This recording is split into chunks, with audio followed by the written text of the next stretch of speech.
नमस्कार दोस्तों और जय हिंद। आप सभी को स्वागत है in my channel 1971 war book series.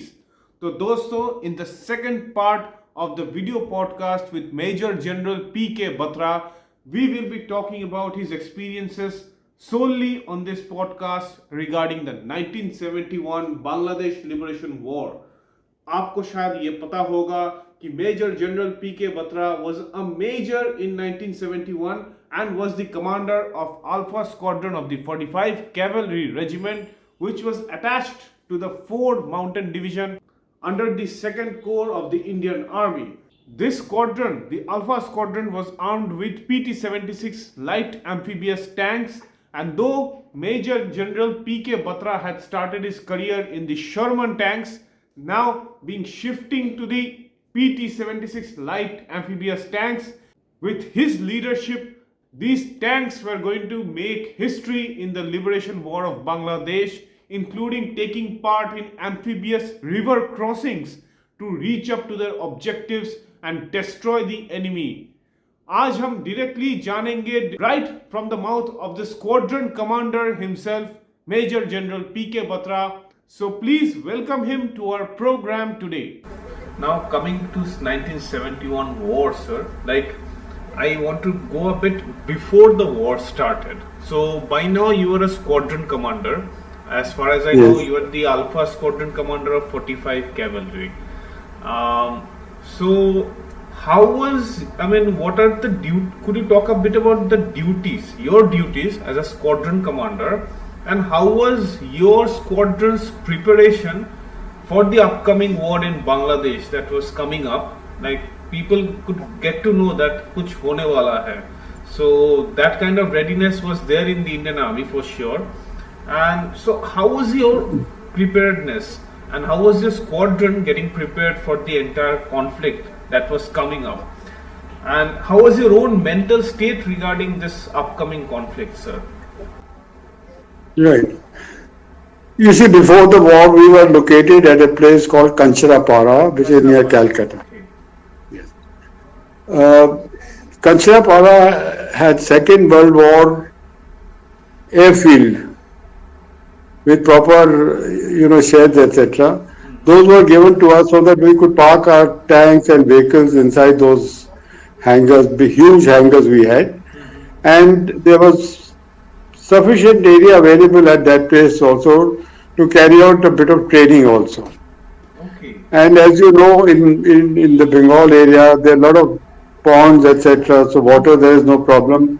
So the amphibious part of the training also we could do there. There were, rivers, there were various kind of huge ponds there where we did our training, etc. So we were located there. We had a stint at a place called Ramgarh also, which is now, I think, part of Jharkhand, which was part of Bihar, near Ranchi. We did a little bit of stint there also, where we did nothing but training. So just before the war, we were at a place called Kancharapara. Okay.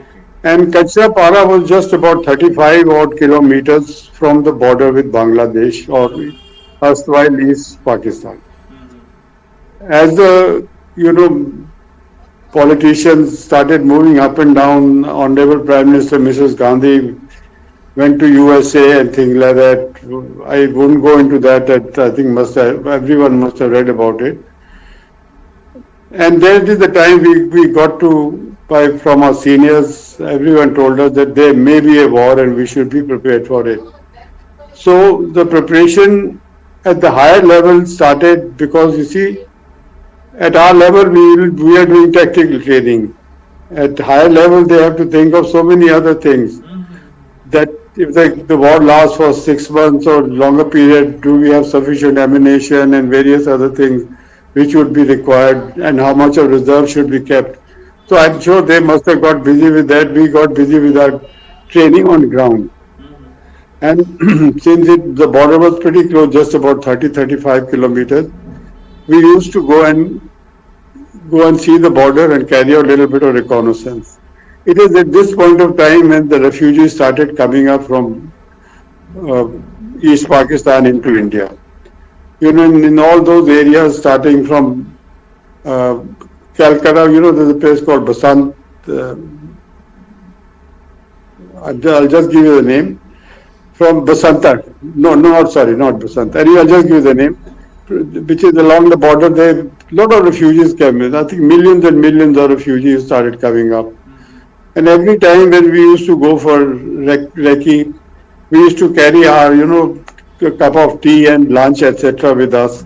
So when we used to see these people so hungry, my crew, the vehicle and the signals vehicle would always collect all the snacks or whatever we had and give it to these young children to eat. And that's how they started, really loving us also. And subsequently for recce, we used to carry little extra ourselves also and give it to these whatever we could little bit. And that is the time we knew. Actually, I would put it the time of September, October, that we knew that the war is going to come up positively. And in I think November almost it started when we were moved to a concentration area. The regiment was moved from our location at Kanshapara. So we moved there. And there when we spent about 15, 20 days, we started doing a bit of training there also. Some of us, our squadrons, created a little bit of FMR, that is a field miniature range, where you do a little bit of firing on small arms with the main gun.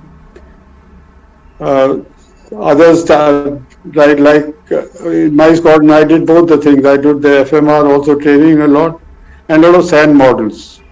To teach people that what kind of a formation will you form when you're going up here, and what would happen if a water obstacle comes. Would you all go through the water, or would you wait for one chap to get across and give him fire support? Normal basic tactics that we started, using it. I still remember that time General Rana, who was the corps commander, we were part of two corps which had just been raised.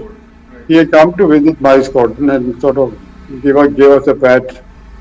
Well done, carry on. So we stayed there, I think, just for about 15, 20 odd days or so. And then 21st or 22nd of November, we had moved up next to the border, and that is after that, of course, the tamasha started.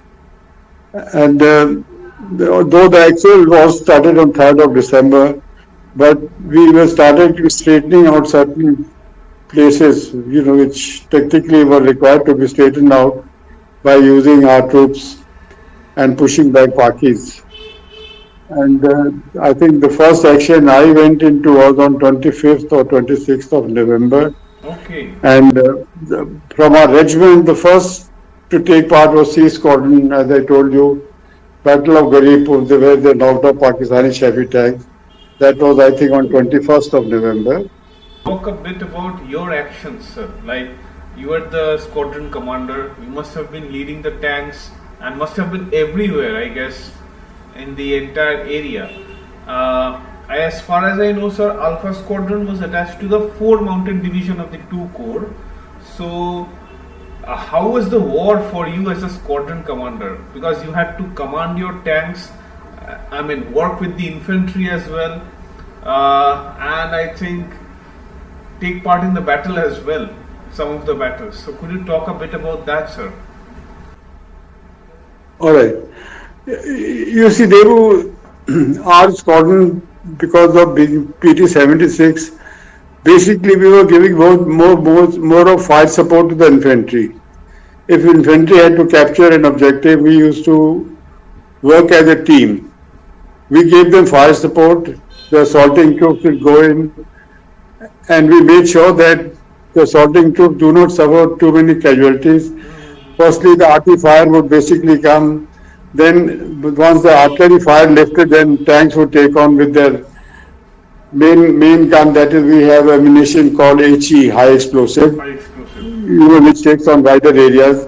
Then you have MMGs fitted onto the tank. So you gave them fire support, because this fire support was given by, you could see our Indian troops advancing towards the Pak bunkers, and we used to take them as close as 30 to 40 yards or maybe 25 yards, and then lift the fire or shift the fire towards other bunkers so that they do not fire on them. So this is the kind of training we had done, and this is what we gave in the war also. As a matter of fact, if you read the four Mountain Day after action report, they have very clearly said and appreciated the kind of firepower that we had given, because the first battle that we fought, main battle which we fought, was at Darsana. Darsana. It's an important rail junction, I guess. Yes, yes, it's important. Like, So Darsana was the first battle which we fought, a major battle, and we got battle honor for that. That we brought the how infantry was so well. utilization of the tanks in Darsana, sir? I tell you, you see, the moment I deployed my tanks, what we had done was a battalion called 22 Rajputs had established a firm base. Okay. I had moved in my tanks in the night. In the morning at 7:30, the attack was to go in. So, and you know, in East, as you know, the sun comes out little early, the light also comes little early. Just before that, only I took all my tank commanders and told them where their tanks are to be deployed. Okay. So at night, when our RT opened up at about 5:36 or so no, not 4:30, oh yeah, almost about that time. So that is the time when Pakistanis came under RT fire, massive fire. I moved in my tanks slowly into their places so that Pakis could know that the tanks have come. Okay. Because their noise was, basically could not be heard because of the RT fire. And the moment RT fire lifted, now we could see the bunkers. The boys had seen the bunkers earlier. We had seen them without tank. Now they could see the whole thing. We saw 14 bunkers, and in the first go itself, when I gave the orders to fire, 12 were knocked off, and the other two Pakis left and ran away. So when our troops went in to assault, there wasn't much of a fire from there. The fire which came onto the assaulting troops was from the neighboring platoon also. Okay. So that is how we saved a lot of people, and few must have been hurt, injured also. So, that is how it worked out. We got the first phase, the battalion commander, Major General, that time Colonel Venugopal was on my tank. Chittur Venugopal. So I took him through a place, we just went where the first objective was. There, fortunately for us, was scattered minefield. There wasn't a proper minefield, otherwise my tank would have come on the mines. We managed to get through, and my other two tanks also followed. So I had a troop of tanks with me when we reached there. So we had captured the first objective just on time. And for the second objective, before we could, do everything, we had a little discussion. So he said, he called me by my first name. He said, Bantu, should we go in for the second phase also? I said, sir, let's go. Why not? We are ready. I have 3 tanks. So he got in touch with the brigade commander, and they got the permission to go in for the second phase also. So the second phase, which was to go after an hour or so, we managed to capture second phase also. That was something, a great achievement. I must appreciate that the infantry boys did exceedingly well, and so did the RT did very well. So basically it was all a teamwork. If somebody today says I am the hero, I will bloody give him a kick in the backside. It was a teamwork, absolutely. So luckily we came. As we captured the second phase, now there was a third phase left, for which the new battalion was to come in. We again got through to the higher headquarters, and they gave us permission to go for third phase also. Luckily, by this time, engineers had done a wonderful job. They had created lanes through which my squadron, half of which could catch up and came to me. So as the second phase was going on, which we knew it was as good as in our pocket, because we could see Pakis running away. So I asked the brigade, I asked the commanding officer, General Venugopal, and Colonel Venugopal, sir, I am going for the third phase also. He said, go. So we took the tanks, we put a platoon of troops on them, Incidentally, PT-76 could carry 22 people on it, you see. So Okay. that was a great boon for us to carry infantry immediately. And as we were going for the third phase, the Pakis langar was on the way. You know what is the langar? Langar, You, yeah, that is where when they the cook, they food is cook house. They cook house. right, right. Okay. Right. So we just passed that cook house and there I could see fresh vegetables and mutton and everything had been cut and probably being prepared for lunch or breakfast or whatever it was. But nobody was there. They all ran away. So we hit the third phase also, but luckily there was no fighting because Pakis had run away from there. So these three phases, which were to take only 12 to 14 hours, was finished in about 5 to 6 hours, which I think was a great achievement. And I would give the credit basically to its teamwork. The youngsters, young officers, JCOs, NCOs, they did all a wonderful job. The senior lot who were to guide them also did their job extremely well. That is how Darsana was captured very quickly and without much of a loss.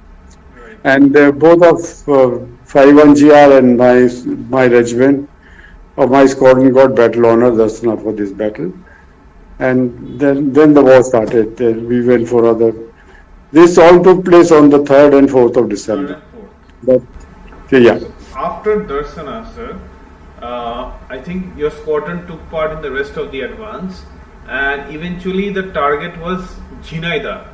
So what was your squadron's participation and your participation in the move towards Jhenidah and eventually taking part in the liberation of that city, sir? all right. After this battle of which we fought, I was put under 5 guards, a battalion from the other brigade, and we were asked to establish a roadblock between Chuodanga and Jhenidah. Sure, and then- Now, Chuodanga and Jhenidah was a tactical importance because brigade headquarters was located there at Jhenidah. And Chuodanga was another very important place which was just short of Harding Bridge. Right, right, right. So we had to cross 2 water obstacles.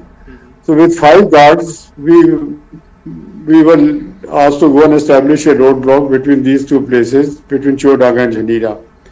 We started moving at about 4 or 5 in the afternoon and crossed these 2 water obstacles with infantry boys on top. With me, whatever I could get across, I got them. Then the PTs went back. We did a shuttle kind of a thing and got the whole battalion across. Okay. And from there, then we went to the site of roadblocks. There were two roadblocks were established. One was at Uttar Narayanpur, which was ahead, and then another place, I'm forgetting the name. One company and one squadron, no, sorry, one company and one troop was left at this roadblock. And the main roadblock was squadron less 2 troops and the battalion less 1 company, which was at the other roadblock. We established this roadblock about 23 odd kilometers inside Pak territory. And after having reached there, we suddenly realized that our medium guns could not reach us there. Though the medium maximum range is about 30 odd kilometers, but the guns probably could not move because of the boggy ground, and their movement was delayed. But that didn't bother us at all, really speaking. So we established the roadblock by about 8 o'clock or so in the night. Just then we got information that a number of vehicles from Chuodanga are moving towards Jhenidah. So unfortunately we were just in the process of settling down when all this happened. So there was no proper command and control at that point of time. We should have waited and got hold of these vehicles. But somebody with a figure travel opened a fire. So with the result, we could not ambush these 8 vehicles. Trigger happy people, I guess. Sorry? Trigger happy people. Yeah, trigger happy people are always there. So the Pakis, left their vehicle there and ran away. But we recovered quite a few documents, etc. That doesn't help us much. We could have easily got hold of them. And next day we again found 2 or 3 vehicles coming in the morning, coming from Jhenidah towards Chudanga. They didn't know about this roadblock also. Okay. This roadblock, one of my tank commanders, he saw the web. I said, look, let them come, we'll catch them.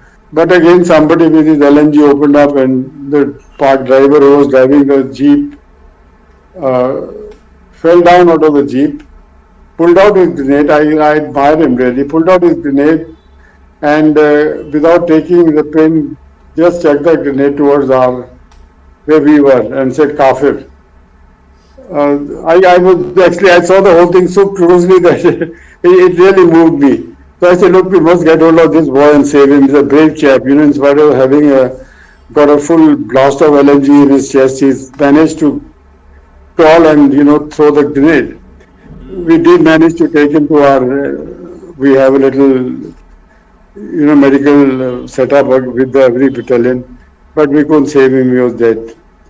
But we left every, proper marking done that this is the chap who's been buried here, this is his name, this is his unit. I'm sure Pakistan must have done something about them. Anyway, so this roadblock was quite successful. This brigade, which was at Chudanga, which was to come towards Jhenidah side, could not come, so they fell back and went, I think it was 57 or 107 Park Brigade. They went over the Harding Bridge to across the border or towards Dhaka side. And they joined, I think, 16 Park Day or something like that. And the other brigade then fell back towards Magura.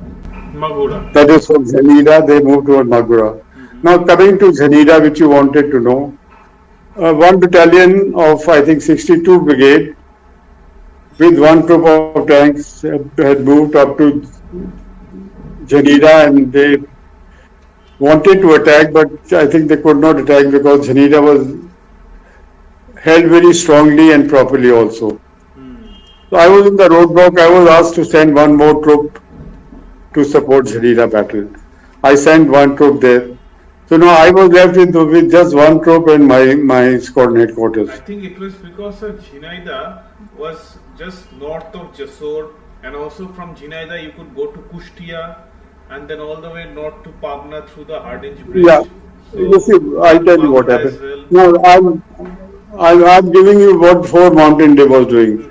9 Infantry Div of ours of India, they had captured Jessore. Jessore, incidentally, is the second most populated city in East Pakistan that time. That is Dhaka, then came Jessore. So they were stuck at Jessore. My GOC, General Brat, told me at Jhenidah, he said, Batra, get me Magura by this evening. Sorry, not this evening. He said, Batra, get me Magura before 9 days from Jessore moves to Magura, because they are also moving towards Magura. But I want it before they reach, and I'll personally come and put embassy on your chest. These games are also played at that level. I said, sir, we'll do our best. Period. Let them better finish there. Now, coming back to what I was explaining to you, I was now left with one troop and my 2 tanks of SHQ. The Jhenidah attack was taking long. Then I was ordered, look, you also move to Jhenidah and help in capture of Jhenidah. I moved, I think it was at about 11:30, 12 in the morning. We went and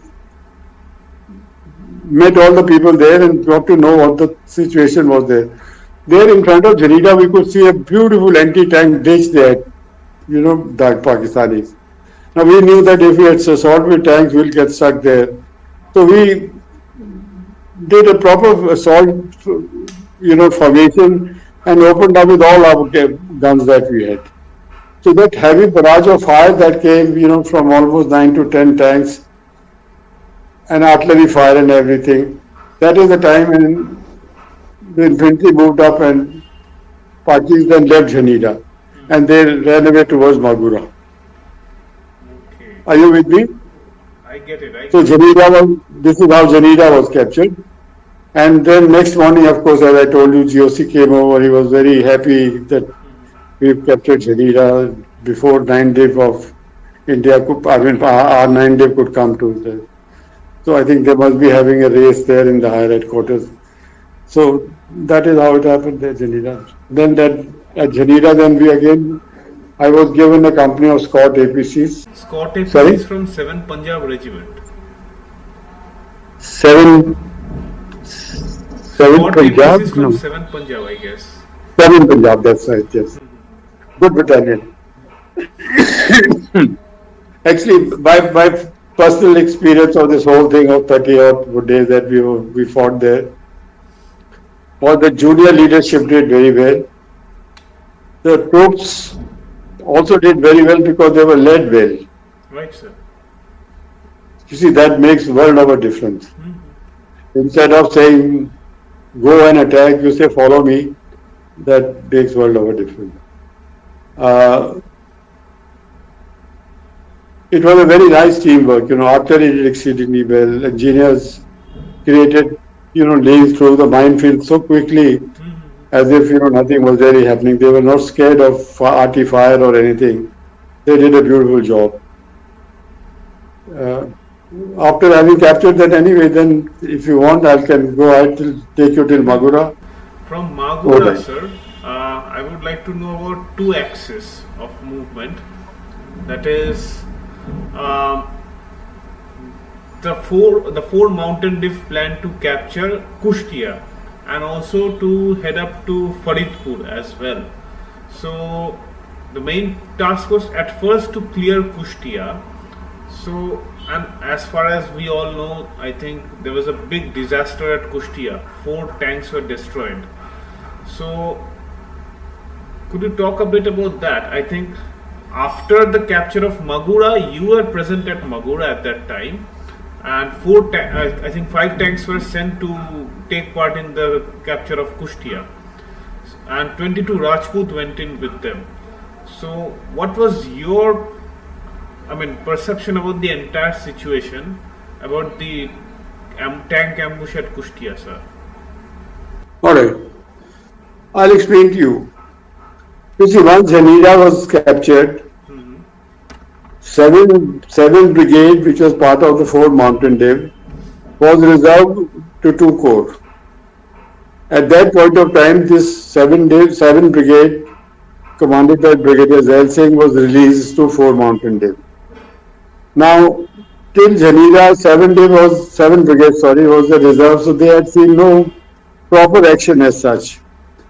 So having reached this place, Jhenidah, I was asked to leave 1 troop there because they expected there may be a counter-attack, which I don't think was right. But anyway, orders are orders. So I left 1 troop there, commanded by 2nd Lieutenant Chandavarkar. He was a youngster, very fine officer, who did exceedingly well also.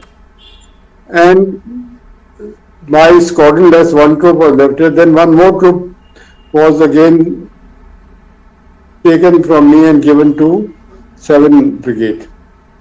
So 7 brigade had 2 troops of armor and the brigade itself. Now for better understanding, I'll explain to you. 7 brigade on their own or on the orders of 4, they decided to go and contact a place called Chuadanga. Okay. So they started moving towards that axis. And 62 Brigade, which had captured Jhenidah with us, and we were ordered to move to Magura. So there are 2 parallel moves taking place. 1 brigade going towards Kushtia, let's make it Kushtia so that it's easier to, there's a place called Kushtia also where all this action took place. And the other started moving towards Magura. So now you can well imagine there are 4 mountain div is advancing on 2 axes. 1 towards Kushtia, 1 towards Magura. And this whole division had only one medium battery. Alright? And the axes were almost about 80 to 90 kilometers apart. Okay. If you look at the map, Kushtia and Magura are almost about 80 to 90 kilometers. So I think that much of frontage even Armored will think twice to cover, but so it was at that point of time. Now, first I'll take my side of the battle. We left Jhenidah at about 8:39 in the morning. I was given a combat team was formed by under me, and Major Karambaya 2IC 5 MLI was the overall in charge of this whole, because their battalion was also moving with us. They were following us. So we started moving on this axis. I'm giving you now the axis towards Magura, Jhenidah to Magura. Okay. And we started moving pretty fast. Okay. I was leading myself, and I think we must have covered about 10 odd kilometers when Colonel Venugopal came on the set, and he told me also, okay, Batra, go easy, you're moving too fast. Anyway, but we were moving fast, and we were not taking any precautions. I feel guilty about it, but doesn't matter. Nothing happened. God was with us. We moved fast. What made me go fast was I said, okay, look, if they have just left Jhenidah in the morning itself, how the hell would they be reaching Magura and settle down there to take on another attack? So we moved pretty fast. We contacted Magura at about 3:30 in the afternoon. And sure enough, they had not settled down at Magura. They saw the tanks and APCs coming. Firstly, they thought these APCs were also tanks, so they thought probably a regiment of PT-76 is coming. So at this point of time, the 9-div headquarters of Park. With the Park 9-div was also a 9-div. So when they saw the tanks and everything coming, they fell behind a water obstacle. Okay. I'm forgetting the name of that little river. So they went and fell behind there, and they started to open a fire and everything. And we contacted Magura and stopped there. That is what our objective was. And then we stopped there and we informed the higher headquarters that we have captured Magura. GOC, of course, was very, very happy man. As it became night, I think at about 7:38 or 9 in the night, we were very tired. So the boys were, in turn taking a little bit of rest. The food could not come to us, hot meals could not come to us because our echelons also got halted because the fight was still going on and we had moved very fast. They didn't know where the tanks would be at this point of time. But anyway, that first night, that second night or third night, we managed to have good food, which boys were carrying garam karke. They made a lot of tea and everything, and they enjoyed themselves. So they was just, I was hoping they would be relaxing. And it is at about 8 or 9 in the night, I got a message. Look, you move immediately to Kushtia because there has been a major, problem there. Okay. So I spoke to the brigade commander, Brigadier Rajendra. He gave me scanty information. He said, look, there was a battle there and I think R2 failed or something like that. So you better go fast. Brigadier Zail Singh or Brigadier Michigan, sir? Sorry? This was Brigadier Zail Singh or Brigadier Michigan? No, Brigadier Michigan was 41 Brigade, who was following 7 Div. Sorry, 7 Brigade. So Zail Singh, Brigade Commander of 7 Mountain Brigade was there, right, sir? Brigadier Zail Singh, he was with this brigade, no. I will now when I come to the other axis, you will understand. Are you with me now that at Magura at 8 o'clock in the night, I was told to move to Kushtia. Now, this is a distance of over 90 kilometers. I had to move through enemy territory. We started moving and we covered this distance of 90 kilometers or so in about, I think, 5 to 6 hours. And by about 3:34 or so in the morning, I was at Kushtia. I know what this move really meant because I was furious. At that point of time, you were not scared of the enemy or anything. You were wanting information, no information was coming. You see, lack of information in war really creates a kind of fear in you, which should always be avoided. Nobody told me what the hell has happened. I'm trying to contact my own boys, I could not because of the range. I'm trying to contact the other brigade headquarters, nobody would give me any distance, and I was getting very upset with my operator. He says, "साहब मैं क्या कर सकता हूँ? नहीं मिल रहा है distance इतना ज़्यादा है." Anyway, once we reached at the 7th Brigade headquarters, this was the scene. Now the 7th Brigade headquarters had moved just about 12 odd kilometers short of Kushtia and had established themselves. So we stopped here for a moment. Now what had happened was the 7th Brigade, we started moving on towards Kushtia from which was this place, sorry. I think 10 December, right, sir? Sorry? From the 10th of December, right, sir? 7th Brigade started moving towards Kushtia with the tanks leading. The youngster, Second Lieutenant Chandrabhakar, requested the brigade commander as they near Chuadanga to the Kushtia, saying, "Sir, this is a built-up area, wooded area. There are a lot of these bamboo, groves are there." And he said it will be very difficult for us, the tanks, to move just on the road itself. It's not a very wide road, and we can't get off the road. It's all marshy area. So my request is if we could send a patrol or something to go to Kushtia and check that everything is all right. There is no danger. Now, how did we form this impression that there is no danger? The Corps Commander and the GOC had the previous evening flown over Kushtia, Okay. and they did not see any movement there. So they came and told the brigade commander, "Look, Kushtia probably is not held there. People have run away and things like that. So you just move in." Okay. And it is also believed that one jeep came from the other side, some civilian or somebody who came and told our Indian troops that there is nobody there, everyone has moved out from here, so you can move in. Now that may have been a kind of a ploy, or somebody they must have used the civilian to give this wrong information. Must be Razakars. Must be, could be. But we also had our Mukti Bahini chap there, and we could have used them to get the information.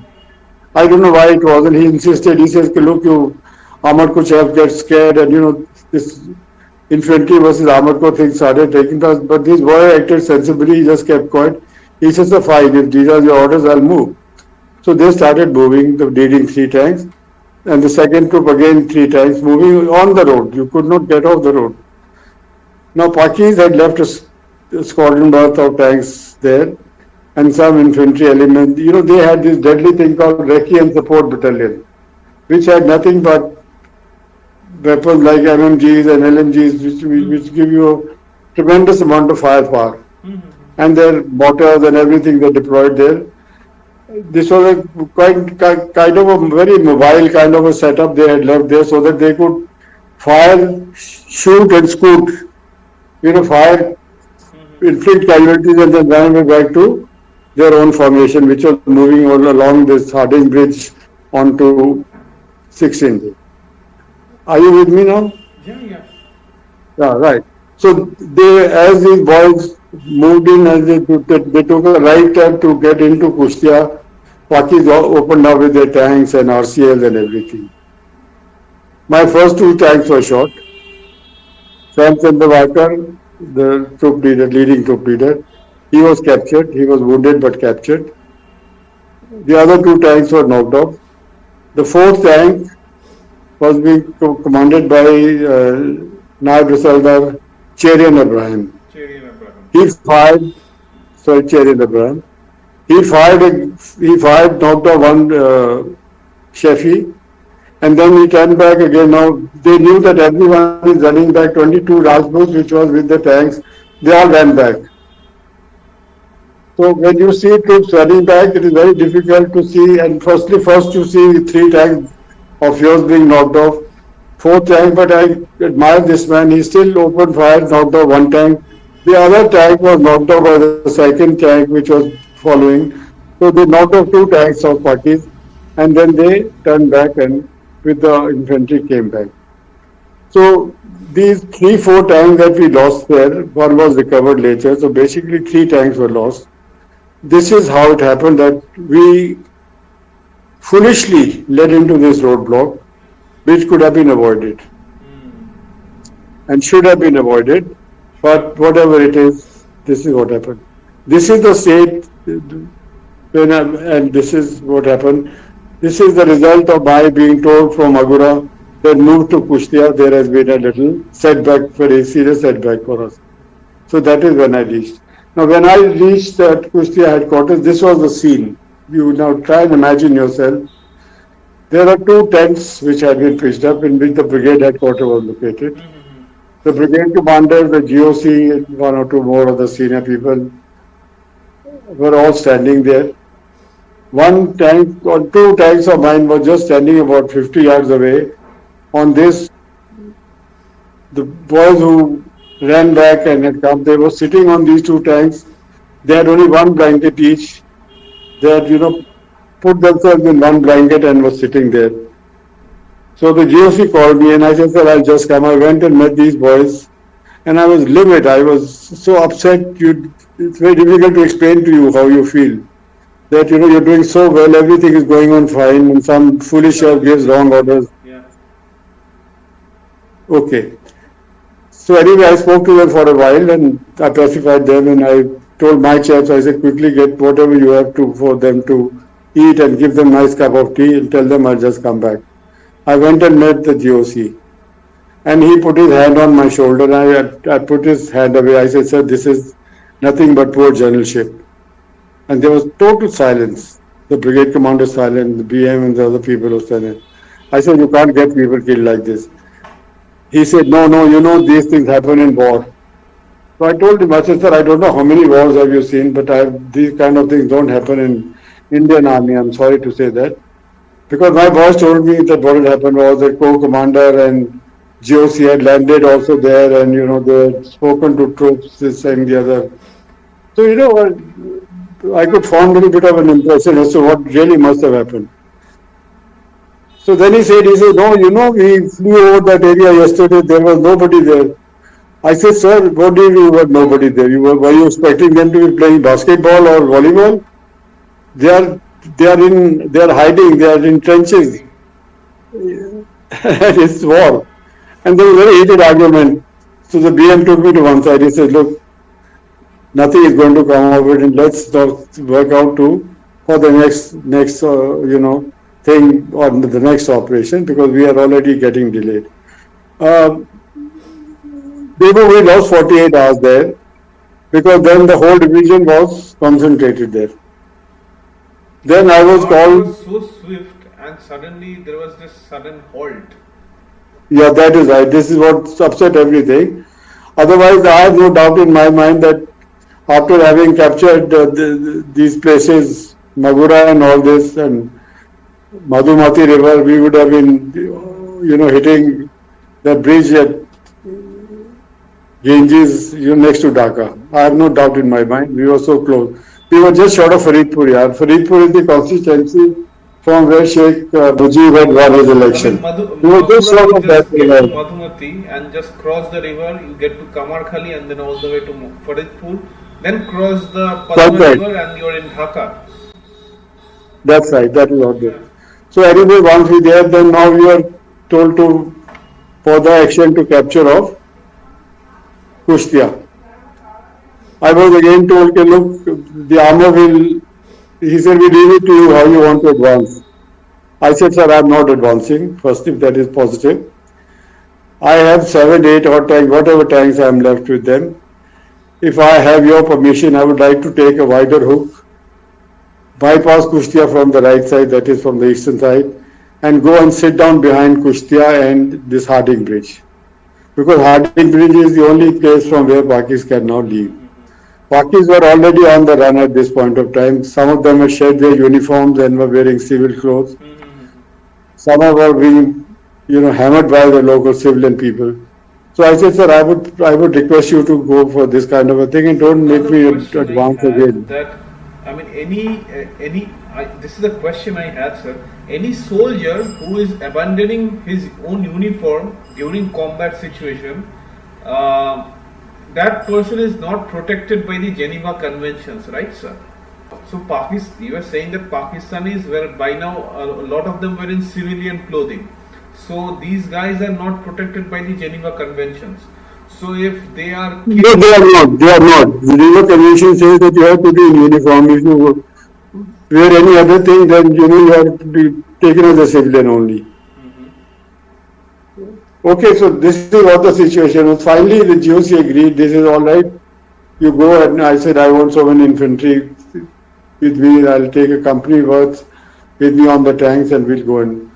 So this is exactly the next day the attack was planned out. But by that time, Pakis had already left, Kushtia and run away and gone back, and we could capture a few people here and there. That's about all. And at that point of time, then we were now told to move back to Magura. Okay, okay, because that is where now the main action was to take place, and the Div headquarters and one brigade was that side. Then I got the orders to help in capturing Harding Bridge on this side of the Harding Bridge, which was on our side. So again, 5-1 GR, again 5-1 GR, we had fought with them Battle of Darsana. right. So we went in for an attack and captured this part of the Harding Bridge. That is the home side of our home side of the Harding Bridge. I'm surprised why did Pakistanis leave there. When we went in and saw there are such beautiful bunkers created, because this bridge was on an elevated ground. It's almost about 6 to 8 feet above the ground level. Right. All bridges are like that. So they have beautiful bunkers and a lot of ammunition and food and cigarettes, etc. was lying there. But anyway, then we got a message to move fast to Magura. Again, I moved that whole night again back to Magura, and we were there in the morning. We reached there, and I was told, look, we have to cross Madhumati River. So you better carry out whatever recce you want to. So I then went to Madhumati River, which was pretty close from there. Yeah, sorry, I forgot to tell you. In the meantime, when we had captured Magura, the Pakis from there ran away, and they went across Madhumati River and across. Their Div headquarters and the brigade headquarters and whatever was remaining with them, they had gone there. So that there was no proper battle as such, excepting for a lot of arty fire which we suffered. Pakis opened up with everything they had, and we had a few casualties also, not very serious. So then now the situation was like this. 7th Brigade had captured Kushtia. Okay. 62 Brigade had contacted Madhumati River after pushing back the Pakis from Magura.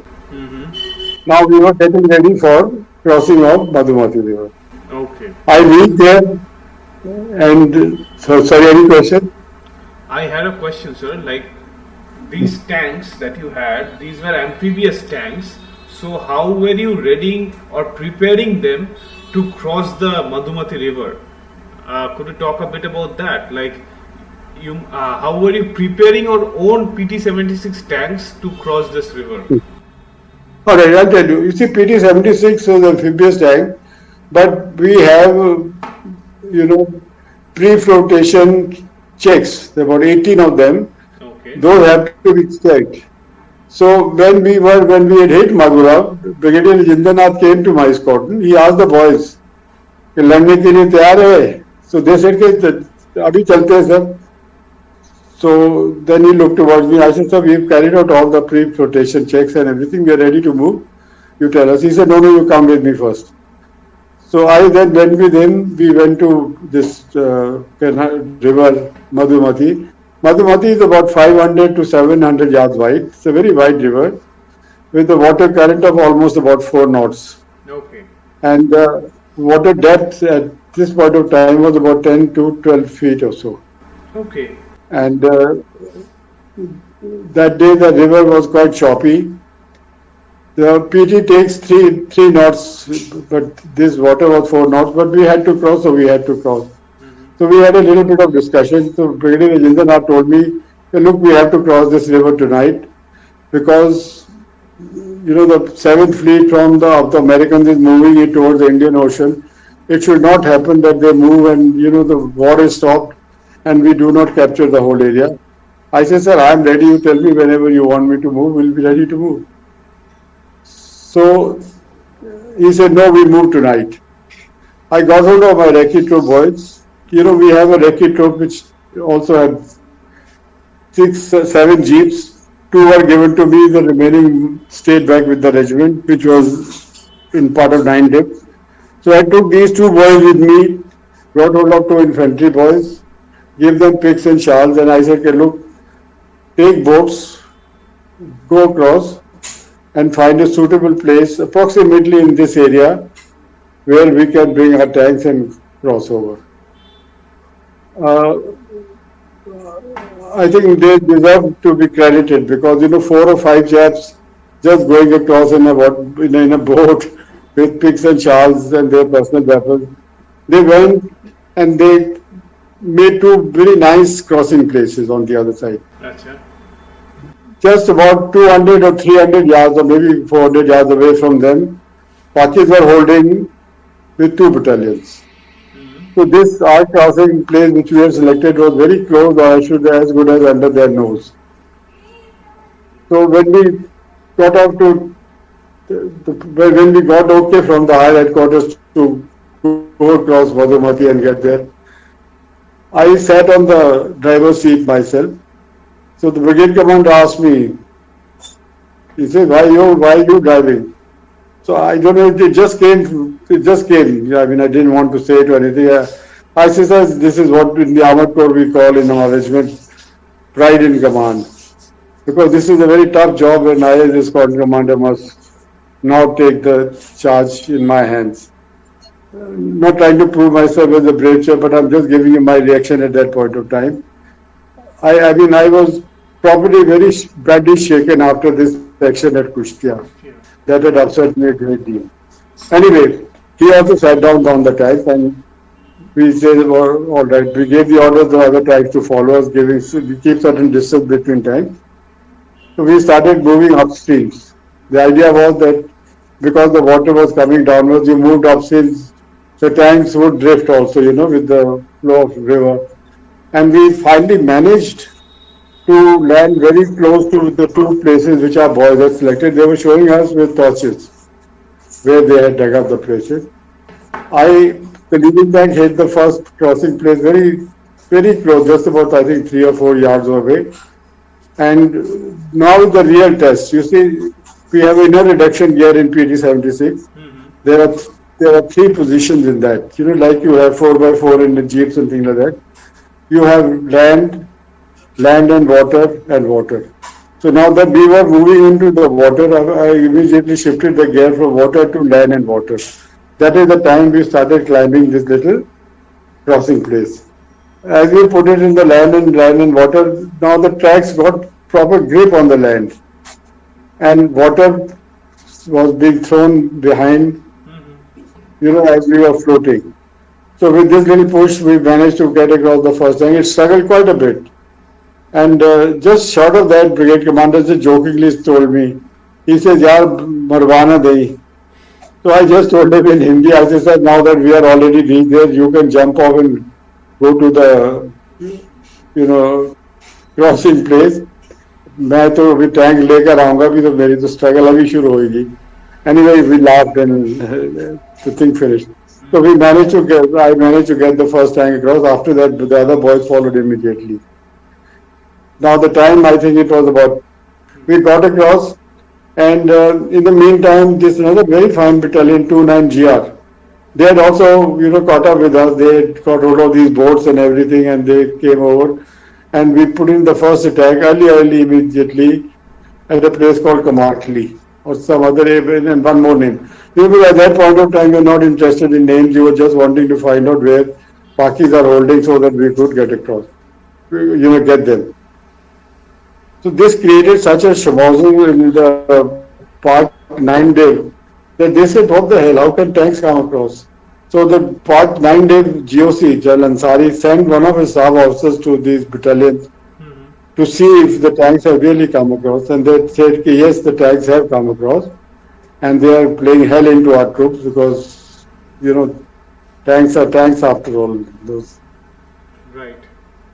So so anyway, we got out of these places, and one or two objectives were captured when all this took place because we were waiting for our other troops to come up also. It takes time.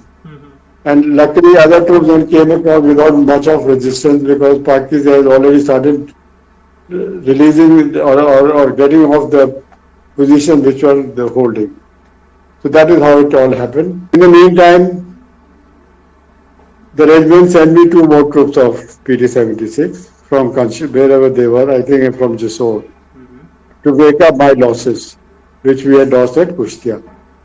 So luckily, they also got Major Chakrabarti, who brought this, was a very excellent officer, very fine gentleman, a very good soldier who had done very well so far.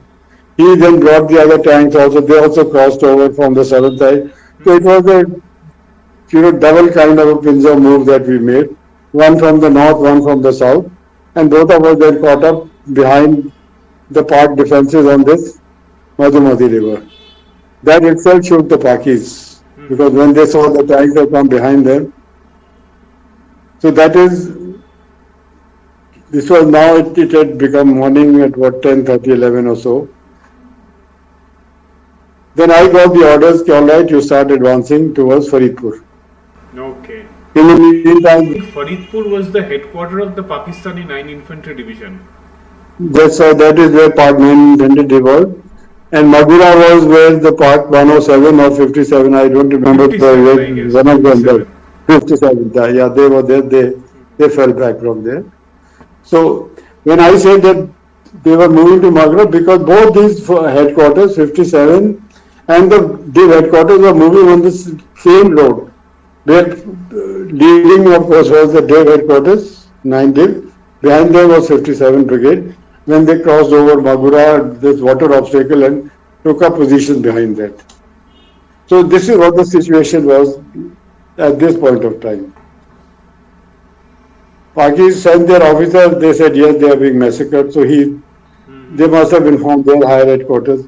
I was then given the orders to start moving, lead the advance towards Faridpur. So we started advancing towards Faridpur. I gave my orders to the boys, normal formation. We were moving just two up. One on either side of the road, I was on the center axis. My leading then troop leader told me, sir, there is a jeep a jeep coming with a white flag. Orders. I said, don't shoot, deploy yourself. Please make sure that you are secure from all sides. I don't want another Kushtia to take place here. You have my orders. If you see any suspicious movement, carry out speculative fire. That's one of the drills we carry out in Armored Corps. I said, carry out and blast that bloody area. I don't care a damn. But I will not have anybody coming near you people. And wait for my orders. Anyway, these tanks were deployed. I came onto the main road.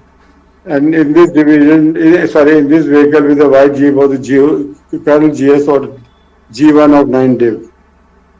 Colonel Mansoor ul Haq.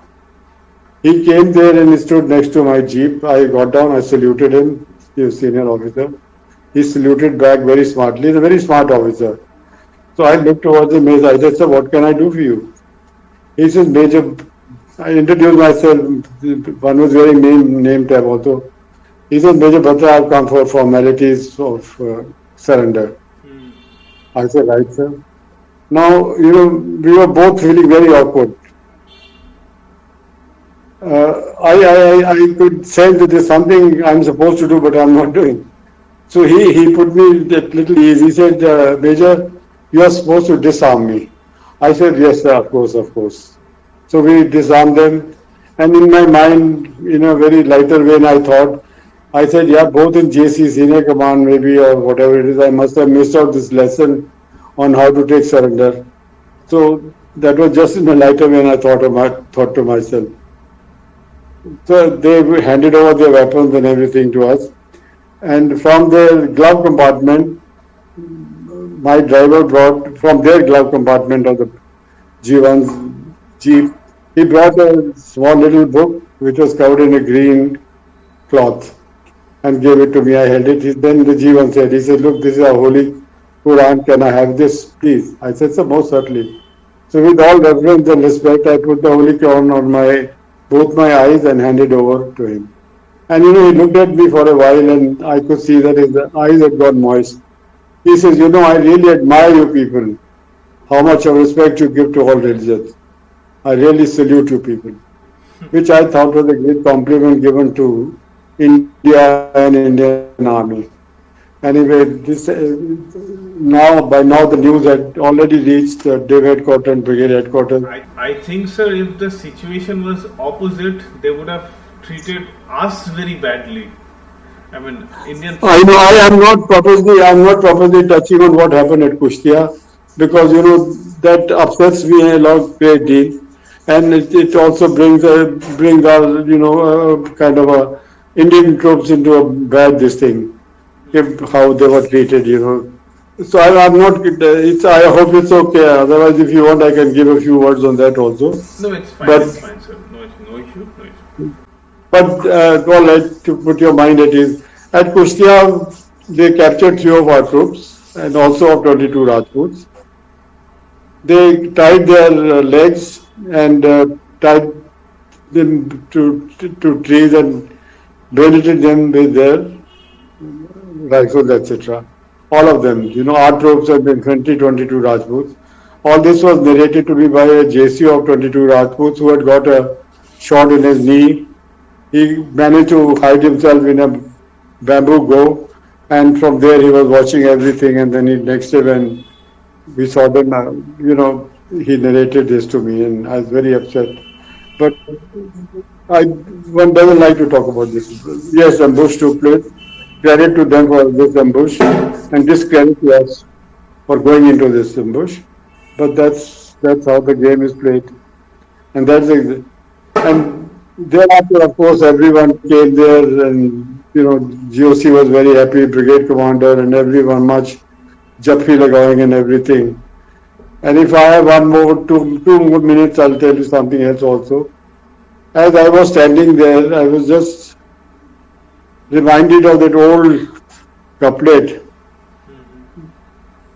मैं तो गजल सुना के अकेला खड़ा रहा, सब अपने अपने चाहने वालों में खो गए.